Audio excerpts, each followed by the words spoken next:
is at crossroads. The landmark goods and services tax will kick in over the next few days. And the Trump-Modi bonhomie is giving new hope to Indian industry. What all of this means and more, I am joined by Sajjan Jindal, the chairman of the JSW Group. Mr. Jindal, welcome to ET Now. Thank you. The world is going through a bit of a churn. We have Mr. Donald Trump's protectionist policies which are forcing global businesses to rejig their strategies. And more importantly, even the Brexit impact will play out over a period of time. Now, as a business leader, how do you see the kind of changes that the world is faced with?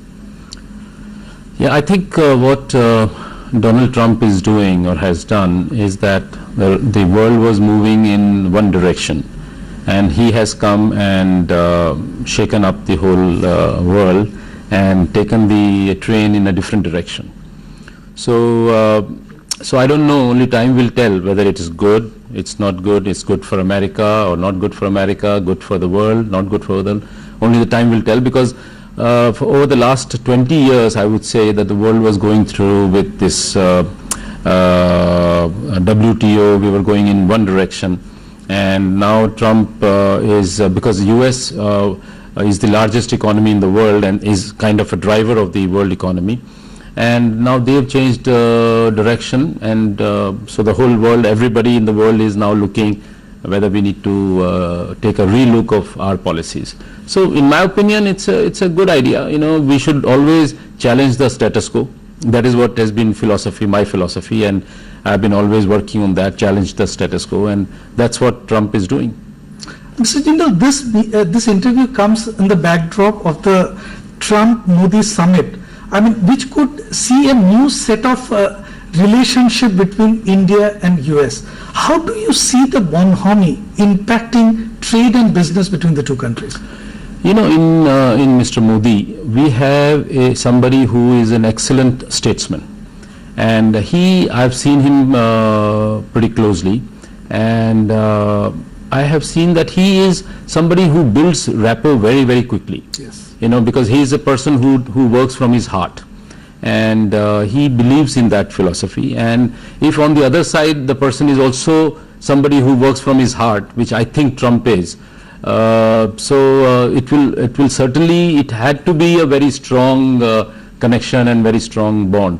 And I think this is the first foreign delegate who has been received with such warmth. Yes. in the United States under the Trump administration. So this is kudos to Narendra Bhai, who has got this kind of a great welcome.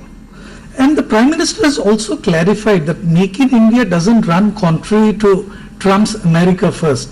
I mean, is it a bit of a reassurance of sorts for industry? No, I think so. I think this government in India, the BJP government led by Narendra Bhai Modi, is very clear that India comes first. Indian industry, India, Make in India, everywhere they have been very, very clear that as long as Indian industry survives, India survives. So they have been very pro-Indian industry, and they are not following the same pattern of open up the sector and let the imports come and kill the Indian industry. They have wherever it was needed, they have provided support to the Indian industry. Support to the industry they have provided, but the joint statement doesn't mention the H-1B visa curbs, and that's something which has hit the Indian IT industry hard. Do you think India shouldn't be too prickly about such issues and let them sort out over a period of time? Yeah, I think, I mean, it has become larger than life issue, H-1B visa, but I don't think that would, even if you talk to the Indian IT industry in particular, even they will say it's not a very big, it's not an earth-shaking issue, and we should not make it a big issue. Yes, in the past it was a big issue. Our IT industry was very small at that time. They were not very large companies, and they did not have the the strength to handle. Now today we are every one of us, IT industry I'm talking about, is employing as many Americans as they are employing Indians. So and over time they will employ more Americans in America, more Britishers in UK, and more Germans in Germany. And I think that is how it should be. Like, for example, we have a steel company in USA where we employ more than 500 people. and out of that 400 and probably 83 people are Americans, and only 17 people are Indians. So and that also, in my opinion, is there because we are an Indian company. They need not be there. So that realization has to come to everybody, and we should not harp upon one sore issue of H1B visa and that it's a game changer. It's not going to make a big Mr. difference. Jindal, back home, I mean, policy paralysis may be a thing of the past, but we are not seeing any bounce backs for the economy. I mean, how do you see that? Why is industry so reluctant to invest? Today, if you see, majority of the Indian corporate sector is saddled with huge debt. And good companies are also now a little bit worried to reinvest, because they are seeing that there are companies with huge capacities and huge debt, and the banking system is today kind of a comatose situation. They are not able to take decisions, and so these companies laden with big debt is lying out there, and the banks are not able to decide, and people like us who have got better balance sheet and want to invest, but is waiting whether these capacities which are there, whether they will operate or not operate. So we are waiting and seeing that before we take a decision to invest. But looking at the capacity utilization, how long will it take before the industry starts investing? And how big a role is the interest rates playing in this overall scenario? So interest rates create more demand. If lower interest rates are there, then there is a more demand in the housing sector, in the consumer durable and sectors. So people, if EMI drops, then people get Because industry is also not comfortable with the hawkish stance of the Reserve Bank. Yeah. So no, I think basically what we need is that quick decision making in the to resolve all the pending matters, especially in the banking. But it's not easy because the debt is huge and write-offs are huge. India has been at the cusp of the biggest tax reform, GST, and this is a tectonic shift, no doubt. Are we ready for it? So one day we have to take this decision if we want to move forward and we want to modernize our economy and reduce our number of tax systems and create an ease of doing business. Then we have to take such kind of decisions. There will be some pain in the short term, but over a long term of period, I think GST is going to be a game changer. But too many tax slabs, complicated calculations on input credit, anti-profiteering clause. I mean, is this the desirable form of GST? No, as I said that, everyone is learning, everyone is trying to bring as simple a solution to as close to the old regime so that, you don't get into a very simplistic situation. So I think these will get sorted out over a period of time. And what's your take on the anti-profiteering clause? Because many say that NAPA is being given too much powers. I mean, it's a sort of a super cop that you are creating. I mean, do you agree with that assessment? I mean, I agree in a way that idea of GST is not to give any more profit to anyone. Basically, idea of GST is that it should be passed on to the customer, so that the inflation comes down and or is under check, and government earns a little bit more revenue, and there is a more simplistic form of ease of doing business, and there is a more wider tax net where everybody, large to small to medium, everyone comes into that tax bracket. That's the basic idea of GST. Now, if because of that somebody gets benefit and tries to profiteer, then I think we need to control that. And in India, everybody tries to find a shortcut or tries to find another way of making more money. So you need to bring in some check and balance. And during the transition, what kind of disruptions that you expect over the next 2-3 months? I don't think there is going to be any major disruption. I don't know. From a steel industry perspective, we don't see major effect of GST or any real disruption that could hit our industry. Could be a little bit at the retail level, but eventually this will get sorted out. Over a period of time? Yeah, but it will be earlier than we all think. But you expect GST to give a big push to growth? I think so, because this will smoothen the taxation system. This will bring a lot of simplicity in running the business. So yeah, I'm sure this will also, what this will do is that a lot of parallel economy will get eliminated and merged with the organized economy, which is going to be the big benefit to the economy. What about inflationary concerns in the short term? No, I think GST is going to be anti-inflationary. I don't think it is going to, because we are going to take the credit from the input credits and stuff like that. So my whatever we have done assessment in the steel industry, it would be anti-inflationary. Turning to steel, which is one of your core businesses, I mean, many amongst the brokerage community believe that the sector is ripe for a re-rating. Are we at a stage where things could only get better? So it's very difficult to generalize it, but in steel what has happened is that if you see the good companies in India have done quite well, and most of the other companies have not done well because of the leveraging, and whoever has been conservative or more prudent in their expansions and their investments, they have done well. So therefore, whether the whole sector should get re-rated, I'm not sure. But the companies which have done well, which have got good management, which has got good way of managing things, they must get re-rated. In fact, turning to the government's crackdown on NPAs, do you think this bank-sponsored takeovers and M&As, do you think it will work? Banks will have to take a hard decision. Banks must not fear of unknown. They have to go with their interest should be paramount. Banks must have their own interest paramount, and second, and that is how they should take decisions. In fact, if I turn to the dirty dozen, 5 out of 12 companies are from the steel sector. Does it throw up a big opportunity for a company like JSW Steel?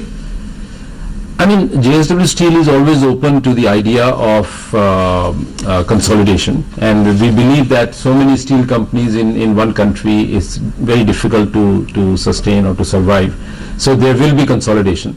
But whether these 5 companies will throw up an opportunity, we have to go into the details and check it out. But would you be ready to play white knight for companies like Bhushan Steel or Monet?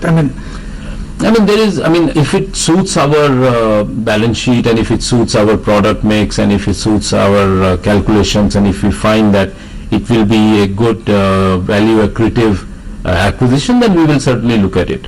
But we will not look at it from a white knight perspective. It must suit JSW and JSW shareholders. Putting in something like 27,000 crore over the next 3 years, what makes you so bullish about the steel sector?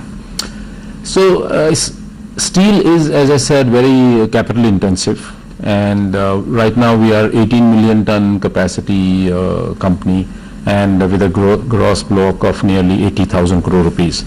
So spending 10% every year for growth is 10-12% is not something which is abnormal.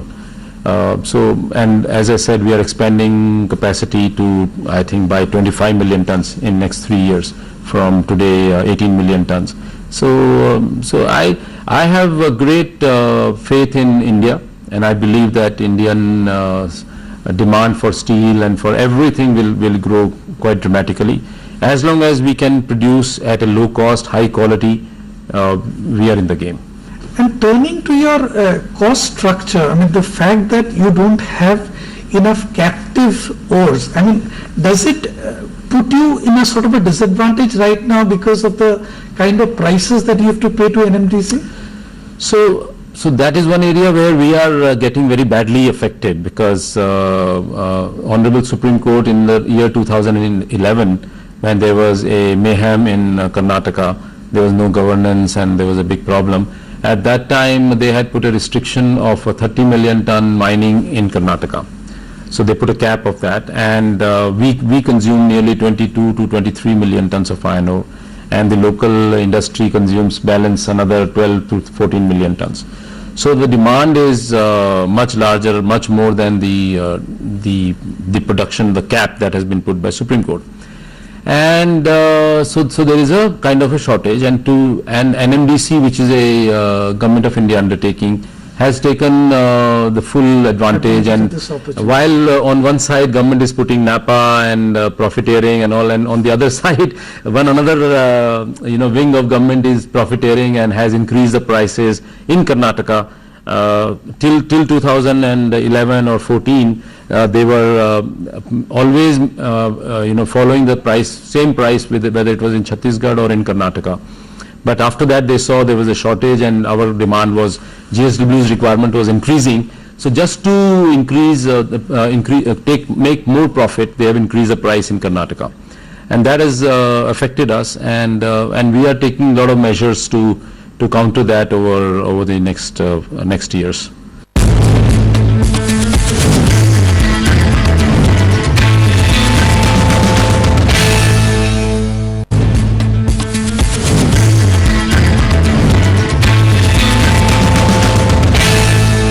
Coming to your global plans, I mean, you've also raised your bid for a plant in Italy, Ilva.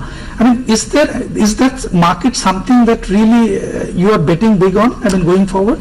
So yeah, we are looking at global acquisitions. They are more in the opportunistic nature. If there is an opportunity and we feel we are getting at a low price and we can add value, our management can play an interesting role there.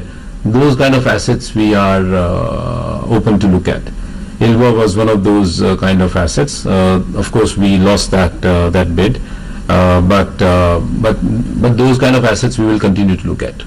Turning to JSW Energy, I mean, do you think the operating performance there has bottomed out?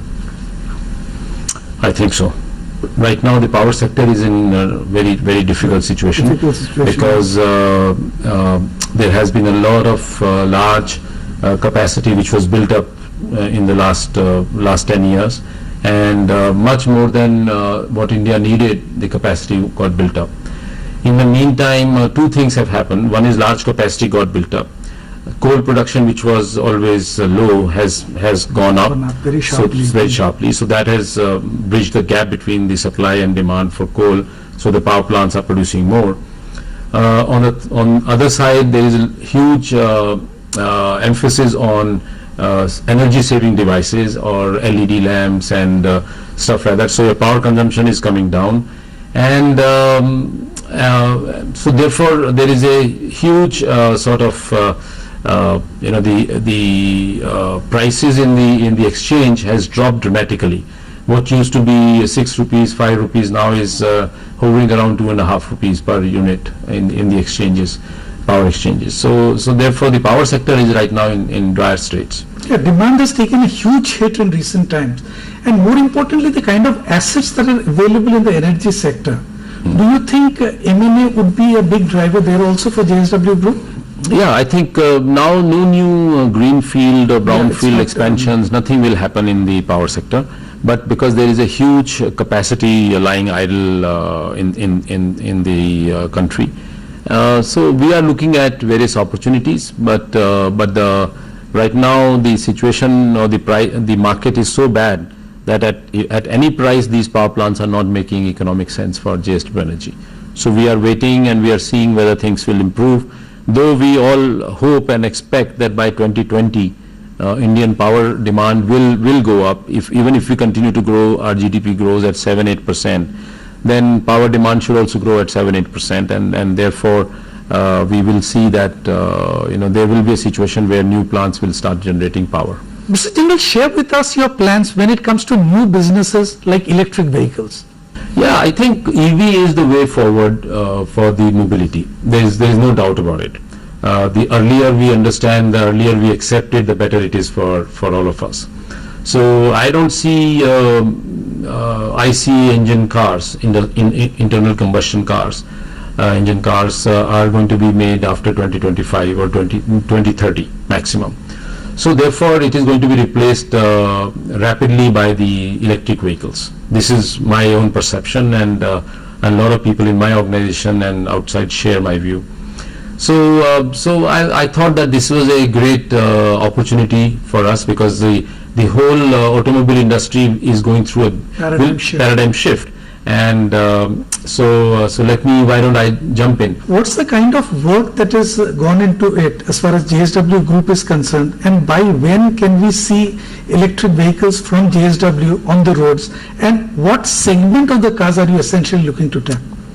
So all these things, all these answers I don't have right now. We are working on all these things, but I think we are going to launch initially a very high-end car, which would be for the elite people, so that we don't, because it would need we will need to create a huge amount of infrastructure if we were to make a mass car.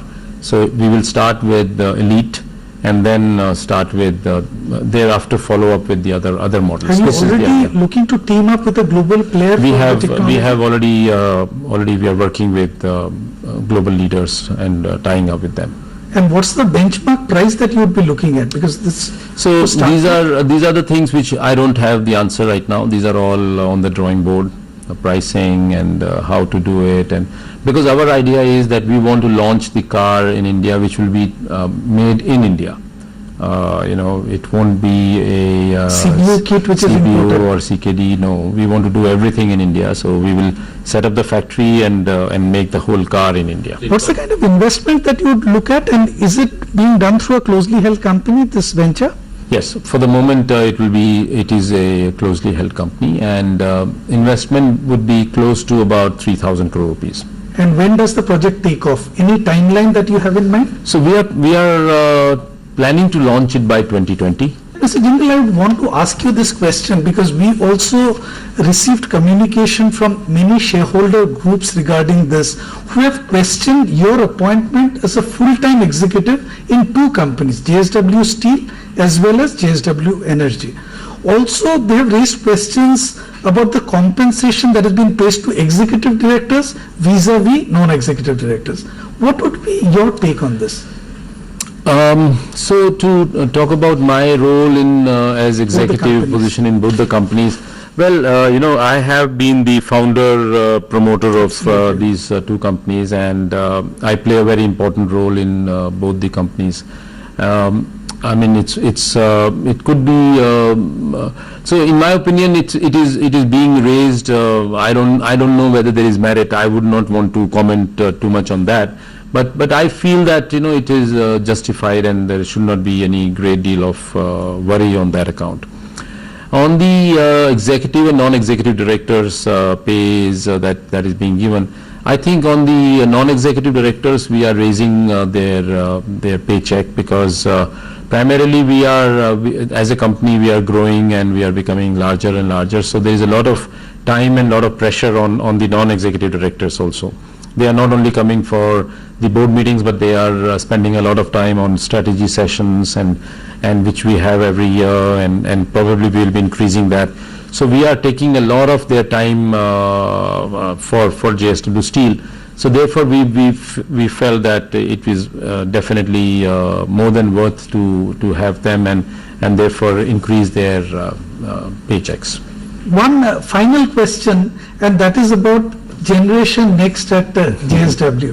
We know that your son Parth is very much hands-on when it comes to the cement business. He is also associated with your sports business. I believe you are looking to buy a IPL team. I mean, how is he shaping up to take control of the JSW group in a few years from now? So it's pretty difficult to talk about your own son. But I can only say that he's shaping up well. He's putting in his work. He's working hard, spending time in the office and visiting factories. So I think he's on the right path. He's not one of those who is I was always worried that he should not go astray. That was my big worry when he was growing up. But thankfully, I think he's doing okay. He's right now in charge of the cement business, as you rightly said, and sports is his passion, like mine. So he's taken up that from me. And he's looking at few new ideas and new So ventures. he'll drive the IPL acquisition, I'm sure. Yeah, sports is his baby. I am now not involved in sports. He's more passionate than me, let's say like that, and therefore he wants to do it, and he wants to make a business out of it. So I have this style of functioning where I leave things to the executives, and I love to delegate things. I keep with me what I enjoy, and I enjoy technical stuff. How So- different is his style of functioning compared to Sajjan Jindal, the way you were managing? the No, group? so he, I took over from my father. He was a technocrat and he enjoyed technical stuff in life. So I also, I saw him do all these things, and I grew up, with him. Parth didn't spend as much time with me as I'd spent with my dad, and because he went abroad to study from school days. So therefore, but he is not a technocrat, but he is quite as passionate as I am, whatever he does. So that is something which he is very similar, but he is non-technical, I am technical. That's the difference. On that note, thank you very much, Mr. Jindal. Thank you. Thank you for sparing the time and speaking to ET now. Pleasure.